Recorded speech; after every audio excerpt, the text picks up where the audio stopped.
it. So I'll start the video over. Yeah. Okay. So now go ahead and share your screen again. Okay, so I'll stop sharing.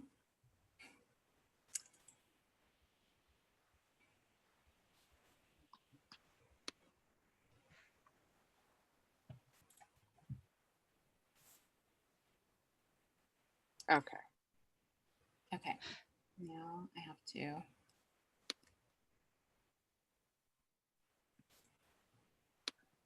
Okay, are you still seeing this slideshow, right? Yes, we see it. Okay, we're good. So, as was said, this is a collaborative approach to cultural and linguistic appropriateness in evaluating children's mental health programs.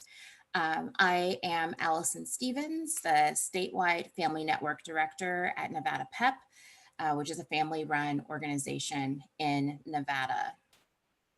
My name is Lexie Beck. I'm the youth facilitator for Youth Move Nevada, which is a youth-led organization in Nevada.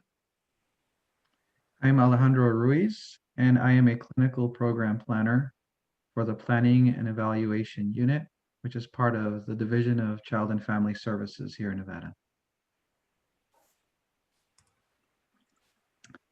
And for our presentation today, we are going to be learning about these 3 objectives. The first being explain why cultural and linguistic appropriateness is important for children's mental health program evaluation. The second, you will be able to list 3 ways that evaluation units can integrate the family voice and youth voice into their ongoing evaluation process.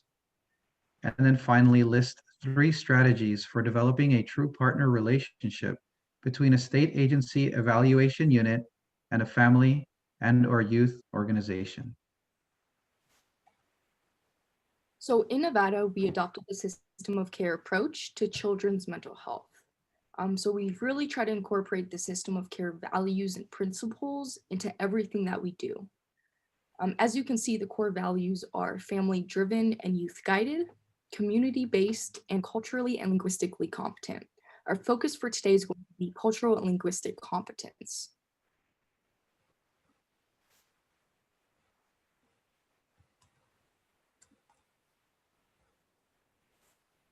So what is cultural competence? Cultural competence describes the ability of an individual or organization to interact effectively with people of different cultures. To produce positive change, prevention practitioners must understand the cultural context of their target community and have the willingness and skills to work within that context. This means drawing on community-based values, traditions, and customs, and working with knowledgeable persons of and from the community to plan, implement, and evaluate prevention activities.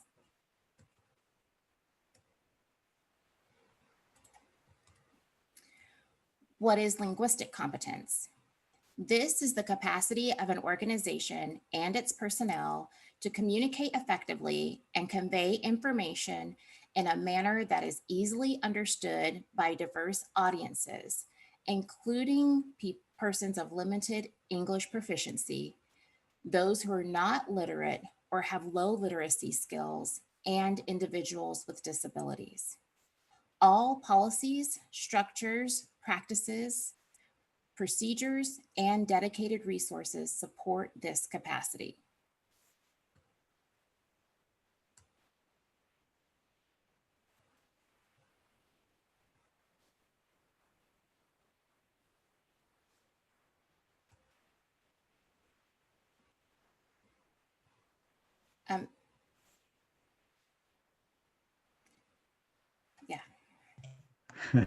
Sorry about that. A kind of system of care is quality management. And so quality management at the Nevada Division of Child and Family Services, the Planning Evaluation Unit, which is where I work, engages in many of the quality management activities. But what is quality management? As you can see here, it is the overseeing all activities and tasks needed to maintain a desired level of excellence. This includes creating and implementing quality plans, policies and structures, quality control, and quality improvement. So now I'm going to be going into some detail regarding these, but some of the tasks that PEU, the Planning and Evaluation Unit, performs in the children's mental health programs that we work collaboratively with and oversee include documentation reviews. We administer satisfaction surveys, and we do a lot of data collection and data analysis. So some of the plans we come up with in our unit, others is collaborative in nature, and whereas our partners come to us and we have a conversation about what we can do to work collaboratively on these items: quality control, quality improvement. And then still others, some of it comes as a result of our partners coming to us and make specific requests. Being that we have access to a lot of data that's being collected, they ask for us to look at the data, analyze it, and then work with them for the item C here to either update policies and structures for quality control, to come up with quality plans. And of course, the aim would be for improvement in the way that the mental health services are being delivered.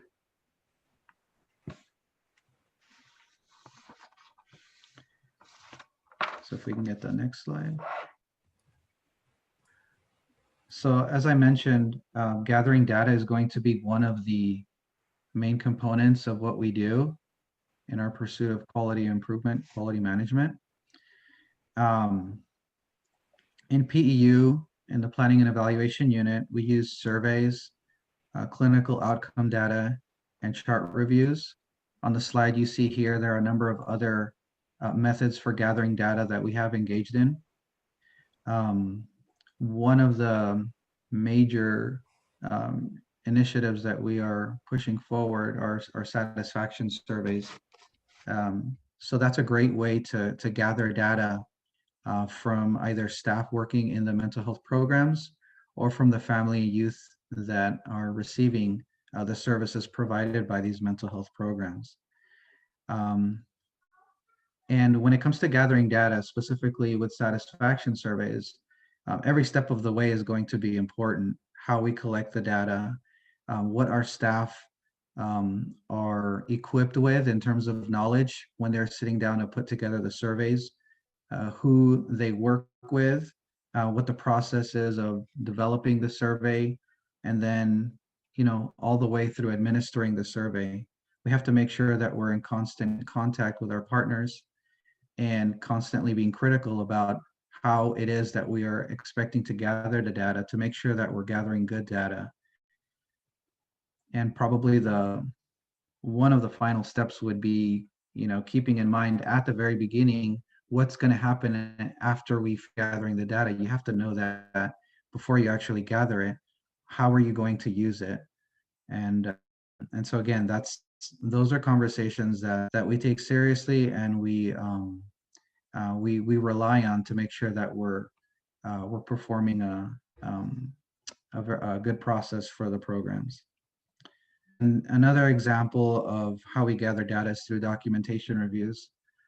So when we look at the clinical data that's collected by the clinicians, by the caseworkers, we are gathering data. We're organizing it in a certain way, and we're, as we're going to mention in another slide, analyzing it, looking at what we need to do with it in order to provide a feedback loop and form. Usually, as a result of the satisfaction surveys, the documentation reviews, what comes out are recommendations. And so yet another part of the process, which is that communication piece. Once we provide the recommendations, what happens next? And so that's all part of the thought process when we're barely on this step of gathering the data. And then that leads us to the next slide, which is how the data is used in systems of care. And so in this graphic, you can see that the data is used for utilization management, accountability, social marketing, research and evaluation, cost and outcomes monitoring, and continuous quality improvement. And at the very center, if you notice, it's planning and decision support, education, and advocacy. So as I mentioned before, the data has to be able to serve some purpose, specifically to inform whatever decisions or planning needs to be made. And the goal is to improve how the services are being delivered, identify areas of improvement, and start the conversation on what areas need to be improved and how we can move forward on improving in those areas.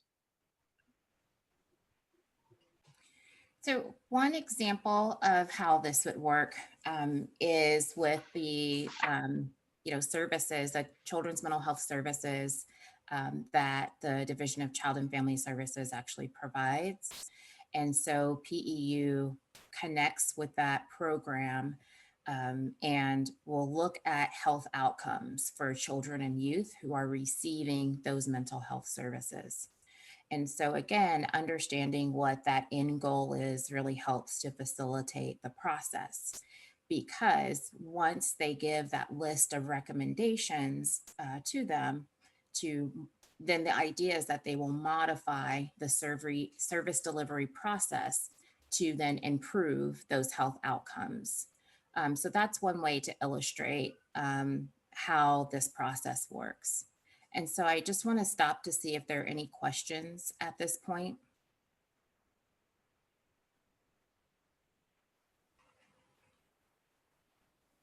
There are no questions in the chat box. If you do have a question, please type it in the chat box. If you need to speak your question, we can unmute you, or you can unmute yourself and you can ask your question.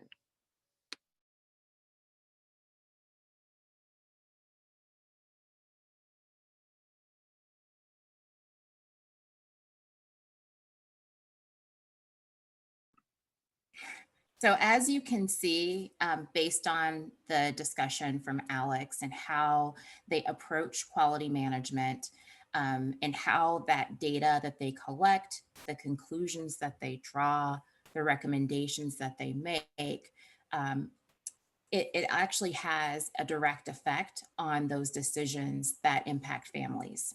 And so that's why it's so important for cultural and linguistic competence in that quality management process. So the data collection process must be culturally and linguistically competent so that the analysis is actually relevant to the families that are served. Allison, we actually do have a question. I don't want to, I'm sorry to interrupt you in mid-sentence. I just realized there's one in here.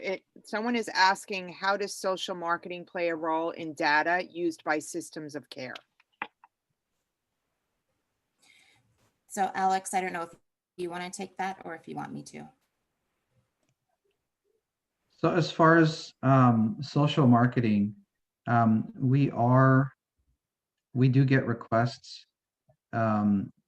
We do get requests for not only gathering the data, analyzing it, and presenting the numbers, but how do we present it out to the community? How do we put it? How do we organize it in a way that makes sense, but yet that's understandable? And so I think what we like to do is have these collaborative meetings where we discuss those very issues. It's very easy in this day and age to kind of have the numbers at your hand and then put out the numbers as they lie. And what we're learning is we need to be able to ensure that what we're communicating is accurate and is understandable to our audiences. And so PEU's role is ensuring that how we put together the calculations, how we put out the numbers, that it portrays an accurate picture of what is being asked. I'm not necessarily part of the process where they decide on what gets put out, but I'm definitely where we're organizing that data and maybe somewhat adjusting the visuals surrounding that data. And Allison, if you want to add something else to that. Sure, and I know Lexie also may have some input on this. There's actually been quite a bit of effort within PEU recently to really look at that presentation of data. And so how is it understood? And again, that really underscores the need to have information to be culturally and linguistically competent. If we are distributing information that is, in some ways, it can be highly technical with all of the data and analyses, it's really important to be able to consolidate that into a singular message and using language that people can actually understand and gain meaning from. And so one of the things that I know they've been working on is this idea of drawing people's attention to the point. So sometimes you'll see data out there where they've told you, perhaps we did a survey and 5% did this, 6% did that, 20% did this, and you've got all this information. And really what you want to do is draw the focus into the thing that you really feel is most important for people to understand, and say it in a way that they're going to be able to get that understanding and understand from there how it's relevant to their lives. So again, that's sort of how the social marketing piece comes into play.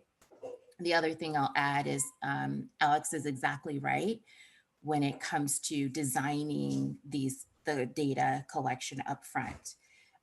There have been numerous times where we will see that PEU has all these questions and all these data points, and the program has said, we want data on this, this, and this. And oftentimes, Alex will tell you, my immediate question will be something very simple, like, are we going to ask the families if they got what they wanted? How about something simple like that? Did you get what you wanted from the service? Are you feeling better about things? Do you have access to the resources that you need?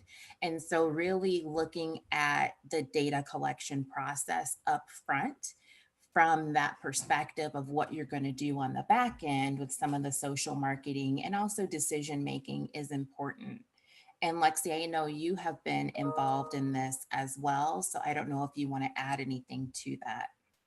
Yeah, I don't have too much to add. I think Allison summed that up perfectly. The only piece I'd add is really we do look a lot at the language that's being used, and especially when it's being presented to youth, whether that be through social marketing or other forms. We really want to make sure that it's understandable for youth and that the data is can be portrayed to the youth's understanding. So that's really all I had to add. I think Allison pretty much hit all of the major points. Great, thank you for the question. We're really hoping that there will be more questions. So please type those in the chat box. And so to wrap up this slide, that data collection process and also the analysis and how that data is going to be used, all of those quality management activities really do directly link to decisions that impact families. And so to achieve the cultural and linguistic competence that's needed for that process, because it's going to have such a direct impact on families, Alex and the rest of the team in PEU have formed a partnership with Youth Move Nevada and Nevada PEP.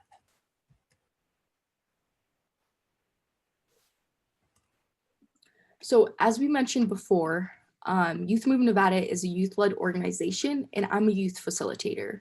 So as a youth facilitator, I am a youth myself, and I'm able to support youth with my lived experience and the systems that I have experience in. I'm able to represent the youth voice because I, as a youth facilitator, I'm talking to youth on a daily, listening to the things they're having to say and the experiences they're all facing. So at Youth Move Nevada, we have peer-led meetings twice a month. Obviously, these are over Zoom right now, but it's really just a safe space for youth to come, to have the environment to where they can share, speak, and talk about their experiences in a room where they won't be judged. So we really try to support that aspect of communication for the youth. And then we also engage in community activities, and we host special events like our poetry slam that we did earlier this year in honor of Children's National Mental Health Awareness Day. So, for this, we allowed youth to express themselves creatively and talk about their mental health vision and their mental health experiences. Another critical piece of Youth Move is that we provide youth voice in systems change. So we really try to insert ourselves into as many systems meetings as we can, whether that be juvenile justice, educational meetings, planning and evaluation meetings, and consortium meetings, just to bring the youth voice to the table, because it really is so important to hear what the youth are saying and listen to the feedback that they have. And then finally, we support each other. This is another component to Youth Move. It's that peer support piece. So every youth at Youth Move Nevada has lived experience. We all have faced our own mental health challenges, behavioral health challenges that really allow us to support one another. And part of our mission at Youth Move is to work as a diverse collective, empowering youth to be equal partners in the process of change. So in this partnership with the Planning and Evaluation Unit, Youth Move Nevada represents the authentic youth involvement. So we're bringing the youth voice to tables at PEU meetings. We're representing youth perspective. So authentic youth involvement is present when young adults are consistent in participation, taking ownership, initiating conversations and plans, allowing for adult support in relationships to possess true collaboration and partnerships. When young adults who are ready and willing to share youth voice are present, authentic youth involvement will occur when adults ensure them the opportunity to be heard, listened to, and their ideas taken into consideration and acted upon. Youth involvement works when youth and adults have created a supportive partnership.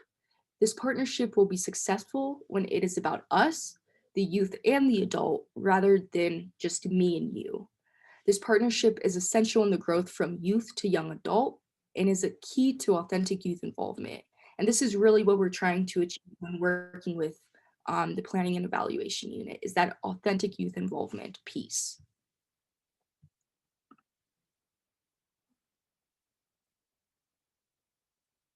So then we have Nevada PEP. Nevada PEP is the final partner in working towards cultural and linguistic appropriateness. Nevada PEP is a family-run organization that is the parent partner for the Nevada system of care.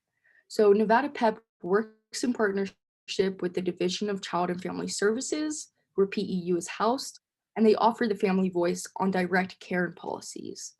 Nevada PEP also communicates that parent voice matters and deserves to be heard. And just as a side note, anyone working in Nevada PEP is a parent of a child or youth that has some kind of disability, mental health challenge, or behavioral health need.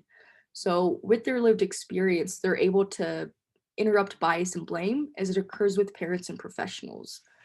And then Nevada PEP also trains and co-trains on topics related to the system of care, programs, and service models. So I just want to jump in really quickly. I don't know if you all see there that celebrating 25 years of excellence. So we recently at Nevada PEP celebrated 25 years of supporting families. And I just really want to highlight that, because the reason I came to Nevada PEP was due to the needs of my own son many years ago. And it was, as you all know, such a relief to make the call and to hear that there was somebody on the other line who shared that lived experience and could help me, navigate and understand how to advocate for my son. So I just wanted to highlight, that's one of the reasons why Nevada PEP is a great partner to have, because we've been doing this and supporting families and continue to support families across the state, in our urban hubs and in rural areas, and have been doing so for 25 years. We do have a couple questions for Lexie. Okay. Lexie, as a non-clinical program, what tools do you use to collect data? And then So that's you a want me to, question. go ahead, you can Um, answer that, and I'll ask you the next one. Okay. So yeah, so Youth Move Nevada, although we are a non-clinical program, we still collect data. And one way that we've been doing this lately is through surveys, speaking to youth directly, gathering feedback, and obviously counting for the youth that we spoke to, their direct answers and things like that. And then Youth Move Nevada also produces podcasts, which we kind of frame as a training. So we're able to track listens, plays through there, so we can see what kind of resources youth are accessing, and what kind of information they are in search of. So we do collect data just face to face with conversation through a youth, and then obviously through some of our other projects. Allison, I don't know if you have anything to add to Yeah, I was that. just going to say focus groups as well. Oh, yeah. Yeah, and We've done focus groups in the past, and that is a great way to hear a youth voice and experience and perspective. Sorry, go ahead, Alice. I was going to say, I think the other part is paying attention to what's happening nationally. And then also, I think, Lexie, there was a great example this morning where we were connecting. So Youth Move connects very frequently with the family specialists who, are supporting parents. And so some of the information that we were hearing, concerns from families, Lexie was actually able to say, hey, we, in this survey that we just completed, here's what youth are saying.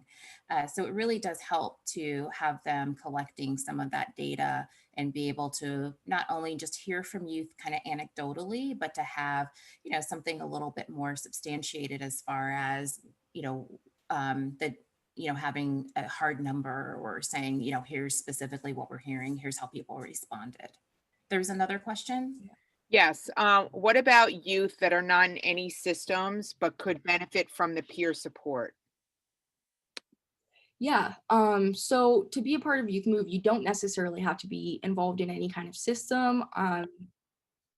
Really, we have youth join our meetings all the time that are simply just joining for peer support. And it is a big component of what we do, especially in our virtual meetings. So we have a lot of activities and ways to engage for just peer support, and not specifically, to advocate in a system like juvenile justice or the educational system or anything like that. I don't know if that answers your question. I don't know.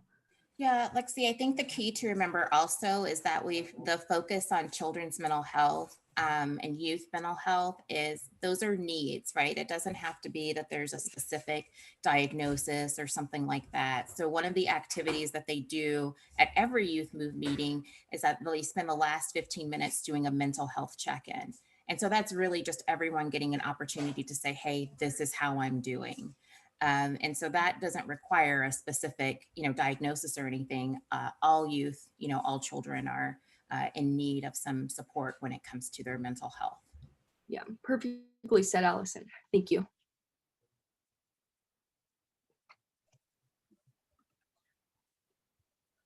And so having the parent perspective is key to all of our quality management activities. I think that my experience has been that, and if we can go to the next slide, we've developed a true partnership with Nevada PEP and Youth Move in Nevada since day one, with PEU, and before that with system of care unit that we had. We've had meetings in collaboration with both organizations. I see Allison and Lexie very regularly in everything that I do, whether it's meetings or workshops, trainings, attending conferences, and just like this, co-training. I think that we've been successful in collaborating in almost everything that we do, which I think is key again when it comes to quality management for the systems. Primarily to get their perspective. It's always best to have different perspectives in a room.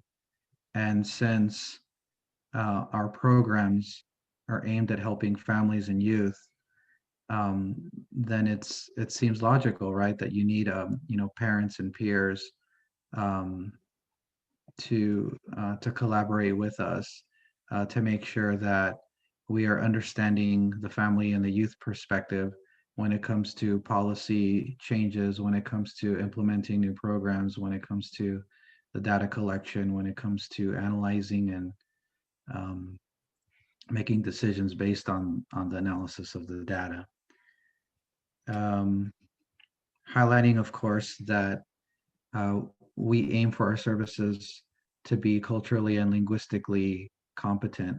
That is, services that are meeting the needs of the diverse population that makes up our state.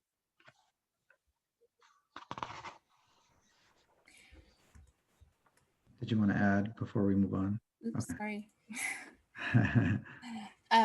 I only just want to add that, we wanted to emphasize that word true partner, or those words true partnership, because it is about actually being partners and being integrated as partners. I think we have really, tried to find ways to do that. So on the next couple of slides, we're going to highlight a few examples of ways that we have partnered. And so there's 3 that we're going to highlight. We'll probably, throw in a couple of others as we're thinking of them. And then we're going to talk a little bit about strategies. So how do we get there to develop that true partnership, as opposed to what some of us have experienced in the past, which is, partners in name only. Or partners, when it's convenient. And so we want to share with you some of the strategies that we have used. We do have a question. I see. If youth and parents are in the same meeting, how do you ensure that it is a safe space for partnership? And so I came in, to these meetings, and I'm no stranger to having the family perspective, given my background as a therapist and conducting child and family team meetings, or facilitating them, I should say, making sure that we have not only parent and youth input, but also have them lead the way in terms of decision making and planning for treatment and all that. And so a lot of our staff do have that clinical background and do have that strong background of knowing that the family and the youth perspectives are to be taken seriously, are to be taken as partnerships, so they're on level with us, as opposed to the old traditional professional versus client type of mentality. I think we are prepared to provide that safe space. And I think that, if anyone ever says something that might be slightly offensive, I think that we are open enough to talk about it and to work through it. And Allison, if you want to add to that. Yeah, I think that's right, Alex. It is about setting the expectation of what is going to happen, in that space. The other thing I would highlight is that Lexie is the youth voice, in many circumstances. And so one of the things that I do is I act as what we call an adult mentor and supporter. And so there are situations where, maybe it's not going to be appropriate, and not necessarily with PEU specifically. I don't think we've run into that, mainly because of the types of data and things that we're talking about, generally, I don't think create that kind of response or trigger. However, Lexie and I do have a partnership as well. And so, Lexie, I don't know if you want to speak to any of that as well, because I do think it's really important, especially when we're talking about youth voice, that we're very cognizant of the impact that we are having and how being in certain spaces may affect youth. So, Lexie, I'd love to hear from you on your perspective. Yeah, thank you, Allison. First, I think you both were right in really illustrating what the expectation is. But we also have to realize that youth and parents may, even though they may, have different perspectives or experiences or thoughts, their voice is still valid and should be heard and considered. I know I've been in meetings where I speak up as the youth voice, and I was going to share a little later about my experiences and getting talked over or ignored, but it does happen, and it obviously doesn't create a safe space for partnership or for youth to be willing and able to speak up. So it's really just allowing and creating a safe space where youth feel comfortable to speak up. They feel like whatever they say, it's going to be accepted. They're not going to be ignored. They're not going to be spoken over or mansplained or anything like that. Yeah, so I don't know. I have a lot to say about that, but that's just my immediate thought. Thanks. And I think we'll definitely hear, you give some examples about that as we go along. I do want to say, in those situations where I have been present, then, as the, parent in the room and her adult supporter, it is, my role. I do jump in and, reiterate. I make sure that Lexie does feel like she has that safe space that she just described. So it does take some effort. I think for most people, it is a challenge to just traditional thought patterns, even within families, to have youth specifically having an equal voice. I don't think that that's just, as far as broader culture, that's not something that a lot of people are accustomed to. But when Alex mentions that professional versus client thing, that perspective is even more so, right? I am the professional and I know best, and I will listen to you and then explain to you what you really should be doing or really should be thinking. So it is a real cultural shift. And so it's important to have the expectation set and to kind of everyone doing their best to live up to that. But if there's ever an occasion where things don't meet that expectation, kind of having a plan or a process or a safe person, I think that's how we have handled it in these situations so far. And I Yeah. hope that answers. Oh, Lexie. I was just going to jump in real fast off of that comment, because I do feel that having Allison as an adult supporter has really helped me feel safe and comfortable to speak up. Like she said, it takes time, it takes effort, it takes patience and practice, but it really does help to have an adult in your corner that understands how important youth voice is, how critical it is. So I know, speaking from my personal experience, that has helped me immensely. And then we have a couple more questions. The next one is there peer support for parents as well? Yes, so Nevada PEP as an organization does offer peer support. And so, that is a core, of what we do, which is why I was mentioning, my experience with being able to get support as a parent. And so, yes, that is important to us. And that's also how we're getting a sense of what is going on with families, to be able to give the feedback that we give, for PEU, and to know, how things might go over, what kind of data, what's kind of the cultural makeup, how, all of those things. It helps to inform the way that we are giving feedback to PEU. And then finally, how do you handle parents who speak different languages at the same meeting? Generally, the youth speak English, but not all parents. So I think we have not encountered that experience in the PEU meetings specifically. And I think we'll actually go into an item that's related to Spanish translations in just a second.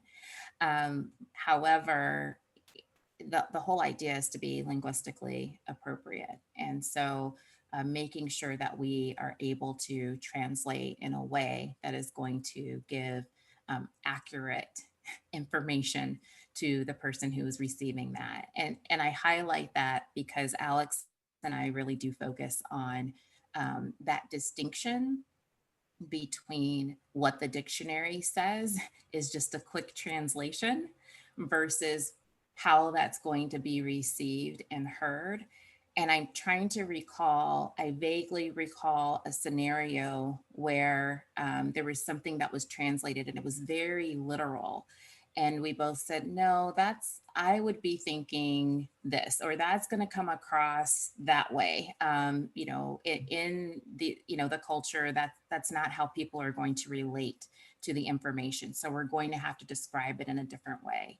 So the communications that we do have that are for people who speak other languages, I think we take it seriously, especially from the parent perspective, that we will want to make sure that things are communicated in an accurate way, again, where they can understand and apply the information to themselves.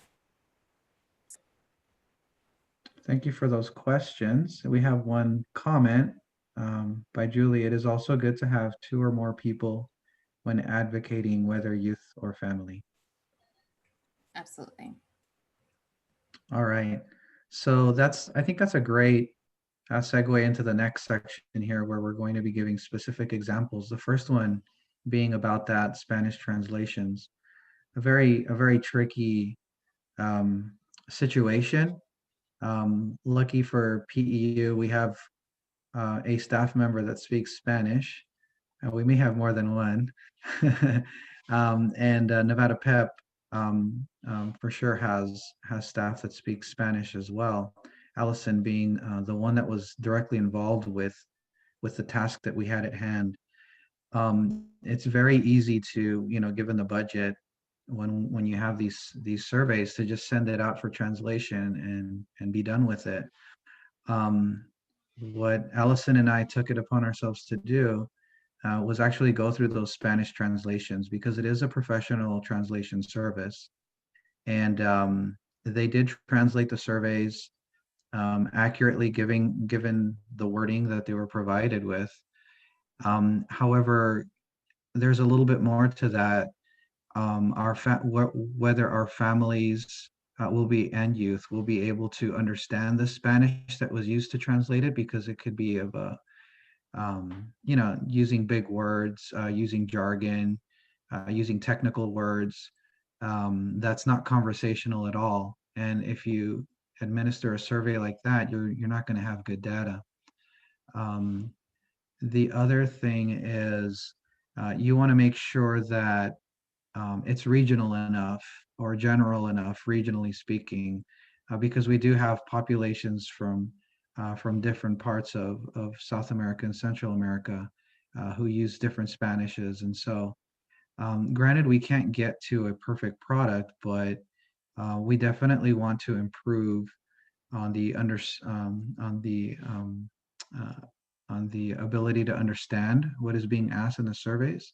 And we also want to be very careful in how clinical we're getting when we're asking these questions, because something that sounds very clinical may sound a little frightening, kind of intrusive or even aggressive when you're reading, Spanish translation of a question that's asking about very intimate parts of your life. And so we wanted to make sure that the questions were safe questions and questions that were understandable. So we combed through every single satisfaction survey that had been translated and met over a period of about 2 months to make sure that the Spanish translations were accurate, were usable, and were family friendly. So we rely a lot on the population that's around us, a lot on our experiences to ensure that we're putting out something that is useful for what we're trying to do. And again, that would not have been possible had the relationship between Allison and I, her organization and I, um, not used to working collaboratively, prior to this project. I think we were able to get through this rigorous process in a very efficient manner, in a way that we could both agree on what would be the final outcome of this. And Alex, I do want to just highlight the example of the cover letter. And the reason for that is because it is cultural and linguistic competence. And so one of the things that was included with the survey was a cover letter that said, hey, this is a survey. We're not going to use your data, personally. We're going to, use it for reporting purposes. However, the letter started off explaining that the survey data was going to be used in some federal reports, which we all know is pretty typical. And then as you went through later in the letter, further down in the paragraph, it then explained that it's confidential. There's no individual responses that are going to be used. And so one of the things that we looked at from a cultural and linguistic competence standpoint was how that would be received. So while the Spanish was fine and was translated perfectly as far as the technical language, we realized that from a family perspective, in our current climate, we were going to be sending letters to Spanish-speaking families that began by telling them that their responses would be shared with the federal government. And this was about the time when there were some national issues related to the census and other things. And so one of the things that we decided to do was to flip the order, to first really emphasize the confidential nature of the responses, to really talk about how they would not be, there would not be any individual data, there would be nothing that was identifiable, and then go into, aggregate data may be used to complete some of these reports, including federal reports.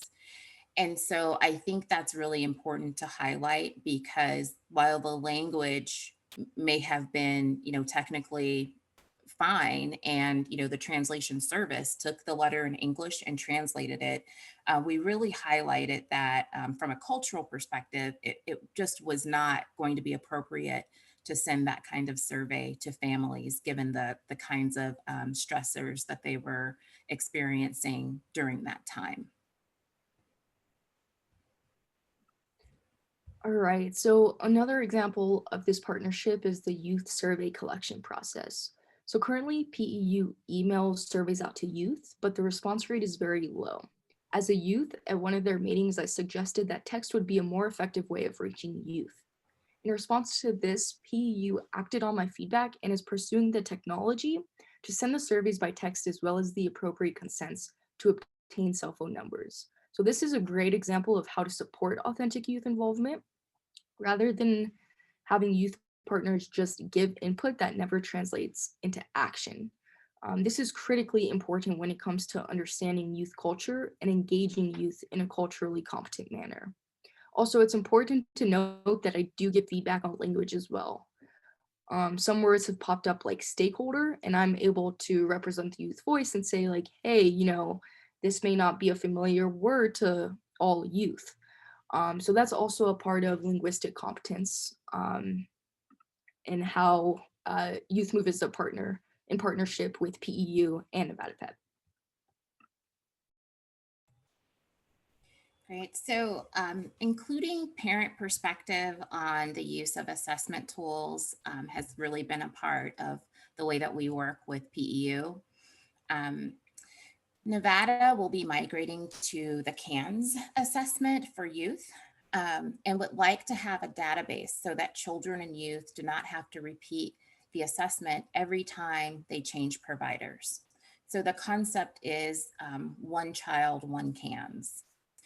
So as the parent partner, we have given significant feedback, and I will say Lexie also with Youth Voice has also given some feedback on the need for privacy related to that, having multiple layers of access privileges. So, how are people going to be able to get into that database? And just because that person has access to this information, do they get access to all of it? So we want that layered access ability, and also preventing other agencies from accessing that data. So we really have emphasized that this should only be for the purpose of offering direct services to children, youth, and families related to mental health services. So we have made it a point to discuss that certain cultural groups would likely be very hesitant to have this type of personal information in a statewide database. And we also have discussed various ways to address those concerns from a technological standpoint and also from a policy standpoint.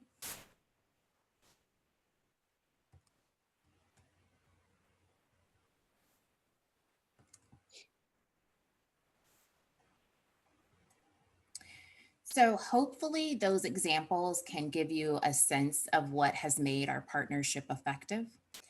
But when it comes to, the strategies for how we create that effective partnership, there are really three components. The first is full team integration. The second is co-training and co-facilitating. And then finally, taking action on the feedback from parents and youth. So as far as full team integration, Nevada PEP and Youth Move are a part of the PEU team effectively. And so Alex mentioned earlier that he sees and interacts with us on a very routine basis, sometimes a few times a week, at a minimum, at least once a week. We are included in all of the activities, including, things as simple as sending out a group email to the team to say happy birthday to someone. We're included in those. So it really fully integrated. We also participate in their staff meetings. So we're right there along with everyone else in the staff. We also go to trainings together. And so there are a couple of trainings that we've participated in, and conferences such as this one. And there's actually one later this week that all of PEU is going to attend to build up their capacity for that CANS project we just discussed. And so Lexie and I will be attending that conference along with them as a part of the team. And then also social and team building activities. And so, just as an example, a couple of weeks ago, I think it was dressing up for Halloween, right? And so we were there right along with the rest of the team doing that team building activity. So we really are fully integrated members of the PEU team. And that has made it so much more effective as far as the partnership, because we are not viewed as separate. And so that kind of speaks to some of the previous questions in the chat box as far as creating the safe space, setting the expectation. When we are actually treated as members of the team, it's a lot easier to consider us as equal partners. I agree. I want to just emphasize that no matter how big, how small, that we include each other on these activities, most importantly on these communications. And so, co-training and co-facilitating, yet another strategy. Again, this presentation being an example of that, not just attending conferences as attendees and having the lunches together and discussing what we've learned together, but when we make presentations, we want to have our partners right by our side. And so the co-facilitating part, it kind of, I think as Lexie mentioned earlier, it's really about practice. It's really about just doing it over and over again. As much as I have experience working together with parent and youth partners, it only becomes clear what the purpose and how meaningful and impactful that is after practicing it over and over again, as you see decisions being made, changes being made as a result of that collaboration and not solely as a result of a one-sided type of environment. So I think that's another key for effective partnership. So the final strategy for an effective partnership is to take action on the feedback from parents and youth. I mean, this is where I kind of want to share some of my experiences. As we've all come to the conclusion, parents and youth voice is important. It should be heard and listened to and acted upon. But there's been several meetings that I'm in, whether it be a systems meeting or just a meeting in general, where I will speak up, even ask a question or bring up an idea of some sort. And, I'm interrupted, my response is completely overlooked, or I get a response that's condescending and demeaning. I mean, obviously, these things don't feel good when you're in a meeting as a youth and you take a chance and speak up and talk about your thoughts and perspectives, and then to have it kind of just brushed off like it's not important or it doesn't matter is very discouraging. And it's very ineffective in allowing youth to engage in meaningful partnerships. So obviously this is something that PEU has done an amazing job at, really listening to the youth voice, and not only listening, but acting on it. Like we mentioned in the last slide, in regards to the youth survey collection process. They really do listen to what the youth and the parents are saying, and they do something about it. I've also had experiences where as a youth in a certain meeting, I'm tokenized. They want a youth there just so that the youth voice is present. However, it's not really listened to, heard, or acted upon. So again, things like this are very ineffective for youth and parents to have an effective partnership. So really, it is so important to take the voices of parents and youth seriously, and to really listen to what they're bringing to the table and what they're saying. Thanks, Lexie. I wanted to also, I just thought of another experience that I had with that full team integration component. And that was actually the team retreat. And so even in that process, Alex will recall where the PEU team, was setting some objectives, goals for the upcoming year, looking at their staffing process, those kind of internal pieces. I was right there as a member of the team participating in their strategic retreat. And so I just wanted to highlight that it really is, when we say full, it's full team integration where you truly are a member of the team. And that is really, has been a great strategy for creating that effective partnership. We do have a question in the chat box. How is engagement initiated and maintained for parents and youth?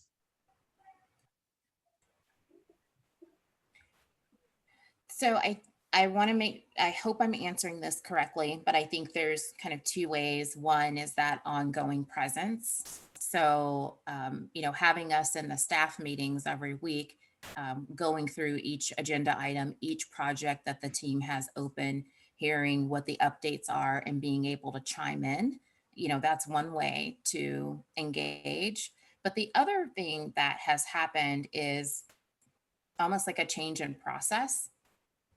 So the example that Alex gave of us working on those surveys together, or any number of other documents that PEU has, sometimes even just for internal communications, it has now become a standard part of all of their processes to get feedback and to include us.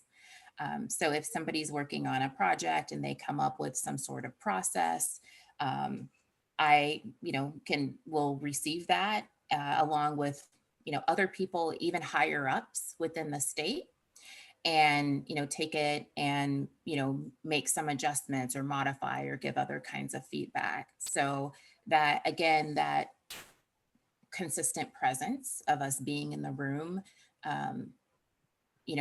facilitates that engagement.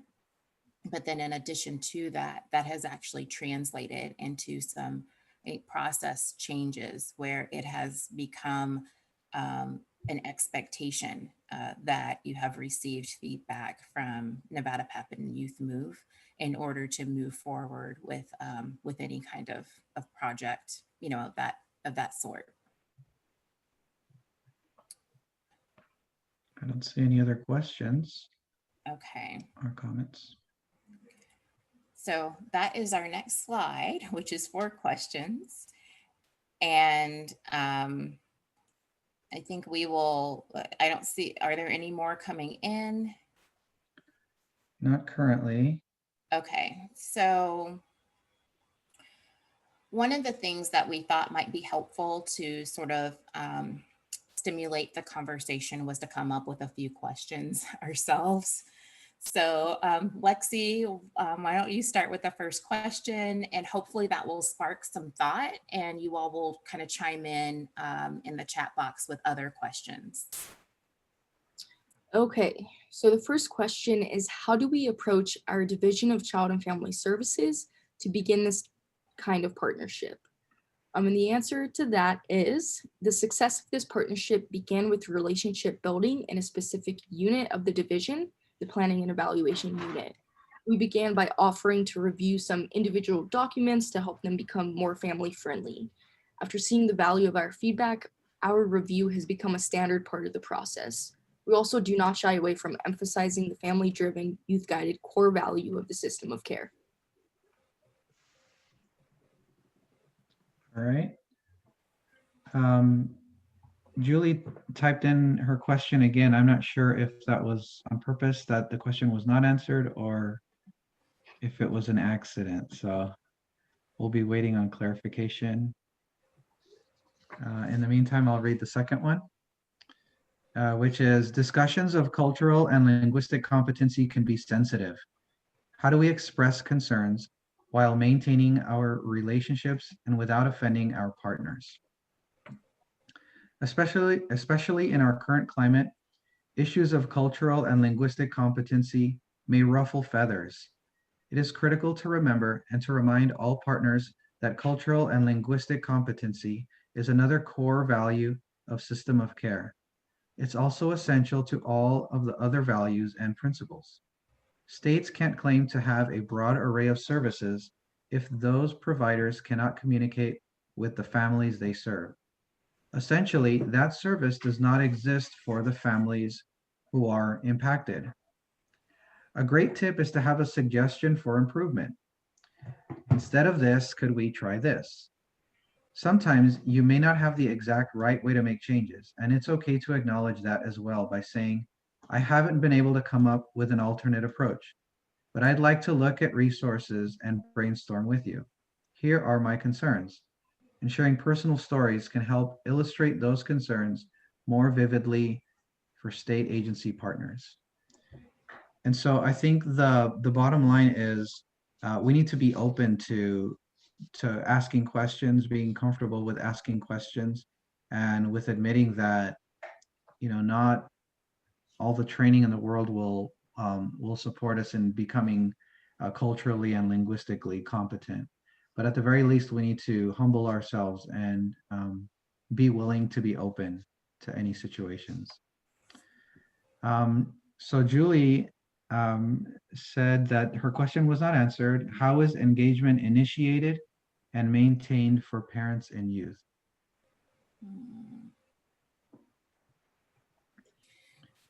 Julie, is there another way that you could ask the question, because I'm not quite getting it and I want to make sure that we answer your question?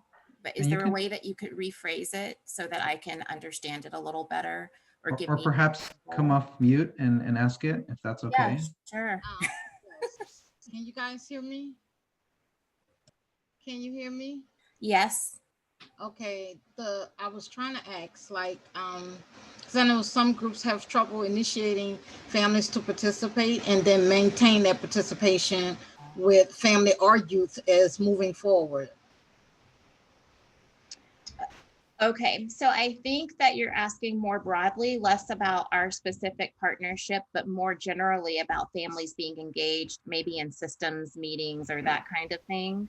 Yes. Okay, and so the one thing I can say is kind of an example of how I discussed, my work as an adult supporter for Lexie. We talk about those systems meetings ahead of time. And in our organization, we actually have someone who does that. And we say, okay, here are some resources. Here's the agenda. This is what, what it will be like, and help people to get notes. So there is a process that we go through. And Lexie will tell you, after meetings, she and I will meet either virtually, just hop on like a Teams meeting, or over the phone and review some things. I try to fill in the blanks. I also try to be really encouraging. Thank you so much for participating. You brought up this point, and that point. It was so important for you. How do we do this the next time? To be able to really give that confidence for that ongoing participation. And the other part is not waiting until the next meeting to reach out. And so we don't, wait that full month. It's, oh, hey, this is coming up, or would you, that continuous communication to keep people engaged, I think, is really important. And that's also what you just saw with us on the strategies from PEU. They've gone so far as to integrate us into their daily kind of routine, so that it's not just when they want us to do something, 2 months from now or a month from now, that they're reaching out. It's that ongoing communication and the relationship building that really makes the difference.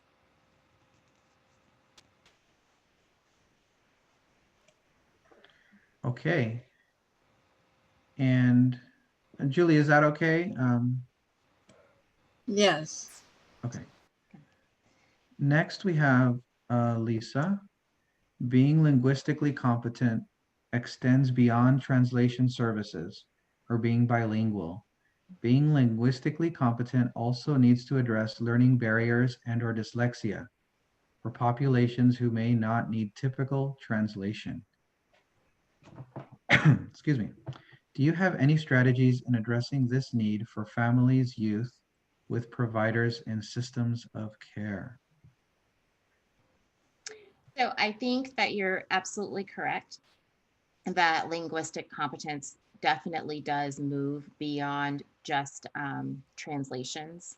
So one, that's why I really wanted to highlight that example of us having to kind of flip the language in that letter, understanding some of the cultural barriers. That's also why we wanted to really highlight Lexie's concerns about language that may not be comprehensible or understandable to youth. And that the idea is to make sure that people are able to understand what is being said.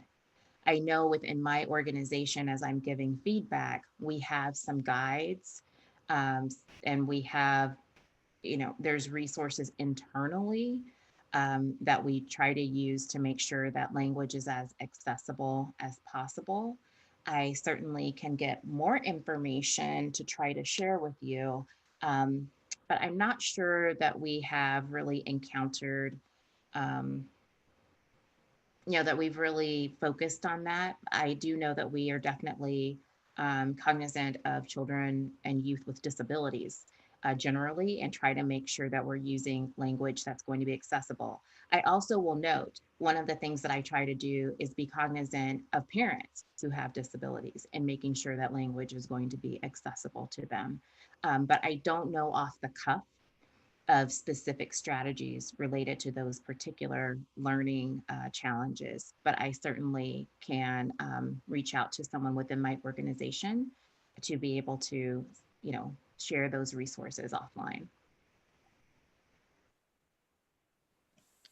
And the next question asks, Andrea asks, our system change work is very much dominated by English-speaking white folks. Any recommendations on how to expand the table and bring in folks who are culturally and linguistically diverse to participate in system change work? Yeah, so one, I think it's probably part of the response to Julie's question. It's not just sort of throwing someone into that environment. It's really critically important to work with families or parents kind of one-on-one offline. It can be very intimidating for a family in general, or a parent to go into this sort of environment where these are all decision makers. And then in addition to that, really talking about things that are personal. And, again, some cultural norms are not to share that kind of information. And so it is really important to get parents together or to talk to them separately ahead of time.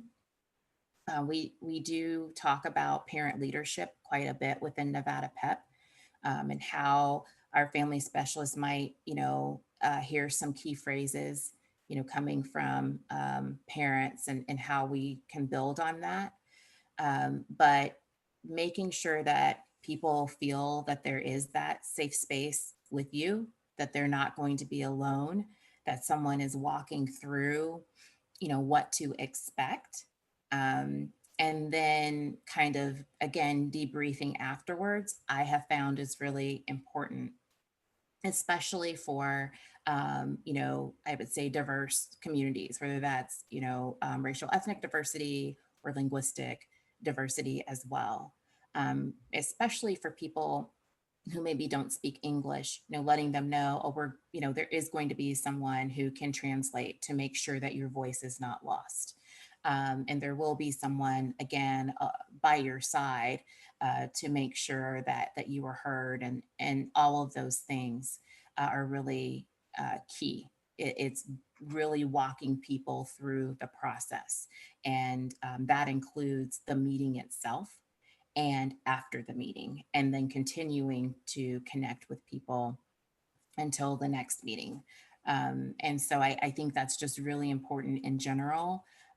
But you're absolutely correct when it comes to parents or families that maybe you're non-English speaking, and we don't know what relationships they may have culturally to people who appear to be in a position of authority. Those kinds of things. It's really important to offer significant support. And Alex, I don't know if you have any additional thoughts on that. I do remember that part of the initiative for implementing the systems of care in Nevada is the recruitment, hiring, and retention of a diverse workforce. So the recruiting strategies that are being used are going to be altered, given that is the goal for for a more diverse workforce, to be able to serve the families and youth that are themselves as diverse. And so that's the one thing that came to mind when I heard that question. Yeah, and I think that's a great point. The the systems should be reflective of the community. And of course, that's a longer term kind of goal, but it is important. And it is important to getting more participation from people of diverse backgrounds. We have a follow-up comment by Julie. Any family or youth that volunteers should be mentored before getting them acclimated to sharing their lived experience and speaking out and up. And then we have a question from Lisa. How do you address linguistics when a child youth uses an augmentative communication device? So the only time that I think that really has applied to, say, the data collection process that we're working with in PEU is if they are doing some sort of focus group. And I don't know that they are doing those really anymore at this time. So in general, most of the things that we're looking at are, like survey language or how data is being used and if it makes sense from a cultural linguistic perspective. So we haven't exactly encountered that.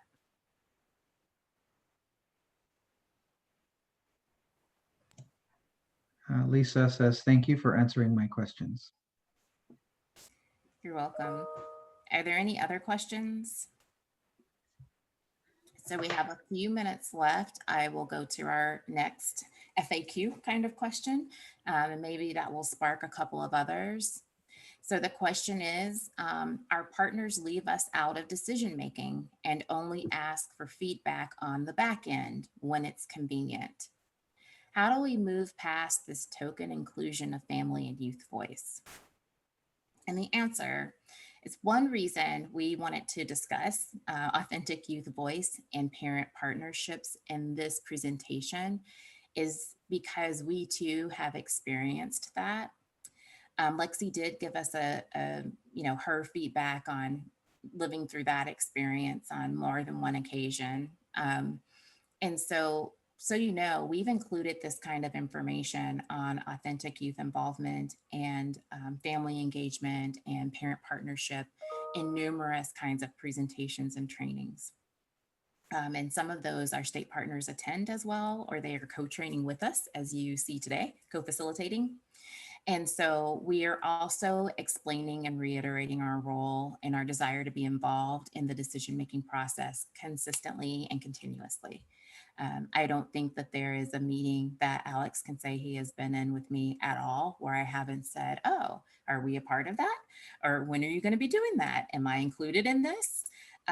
So we have the expectation that we are going to be included and we communicate that consistently. And again, we also do not hesitate to remind our partners of the system of care, values, and principles.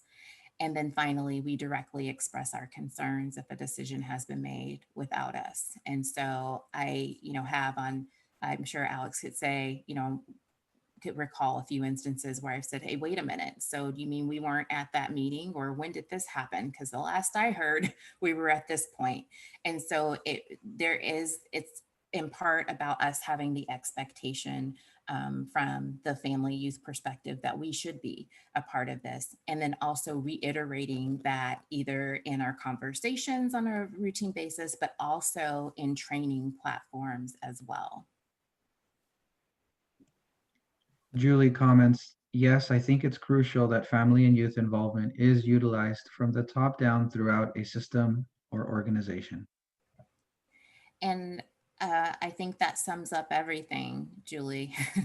And I hope, we've expressed some ways that can happen and gave you some, thoughts on how to maybe work with various state agencies to improve the partnership. And I think, Alex, I don't want to speak for you, but I'm thinking that you would say that it's been a positive to really have our partnership more seamless and to be fully integrated the way that we have been. I do want to agree with that it has been a very positive experience. I think it's easier to sleep at night knowing that the work, that we put into the projects that we work on has more than just one side to it, more than one perspective to it. I think oftentimes in the work that we do, we may be lacking that other voice, that more valuable voice that could inform the work that we do in a meaningful way. And so, given that we have such continuous communication, constant communication, um, we have more confidence in the work that we put into it, knowing that Allison and Lexie have put an eye to it, have in some occasions signed off on it as well. So I think that's very important.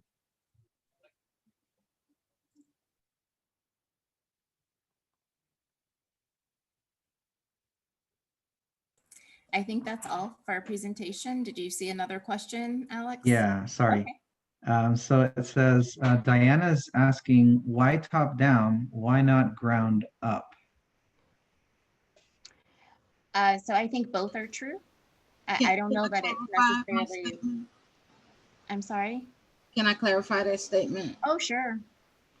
When I said from the top down, meaning in any organization or system, it has to come from the top to start weaving in youth and family from the top down. You go down up, usually it is down. It's never all the way up to the top is the problem. The problem is getting at every level in a system or organization. So that's why I said from the top down. So it comes from the head, you know it's going to trickle all the way down. But if it starts at the bottom, it may never reach that top. So I'm thinking, yes, it should come from the top down instead of the ground up, if that makes sense. It does. I think we try to do a little bit of both. And I also will say, I think with our experience with PEU specifically, there's the team, but then they also, of course, have their leaders and leadership. And so they are a part of those staff meetings. They are taking information back and saying, oh, Youth Move feels this way. And so having supportive leadership, I think, is really important, but having people discuss you with their leaders and the value that you're bringing. And having someone on your team like Alex to say, I feel like I created a better product, and we're going to be able to serve families better, and here's why. It was so great to have input from our partners. I think that can have an impact on some of the views that leadership may have. And of course, these are not the only advocacy activities that we do, right? We were just focusing on the relationship that we have with this particular unit. But there are many other meetings and platforms for us to develop those relationships and to connect with people at all levels. Julie mentions that the problem is agencies don't want to implement this or do not know where to start. Yeah, agreed. And, hopefully, we may be sparked some ideas on kind of how to start, even if it's, hey, would you mind if we gave you some suggestions on this? We saw this come out and, we have a few suggestions on how that could be better, how you could get more information, how those kinds of things. This is definitely an uphill battle. Which is why we wanted to share the way that we've been able to achieve it in Nevada.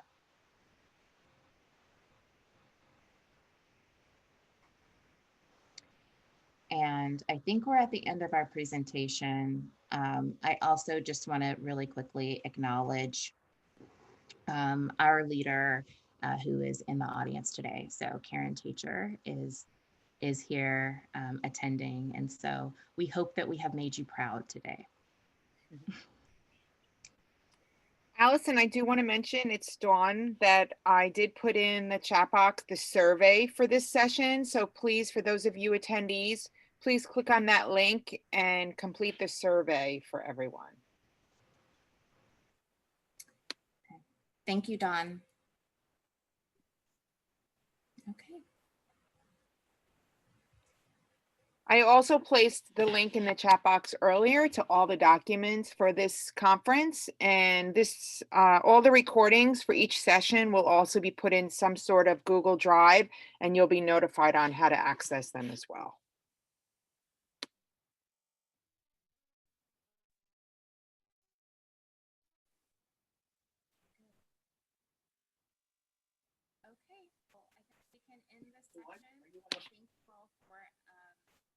Can you hear me? Thank you all for attending and for participating and asking questions. We really appreciate it. And again, hope that this was some way helpful to everyone.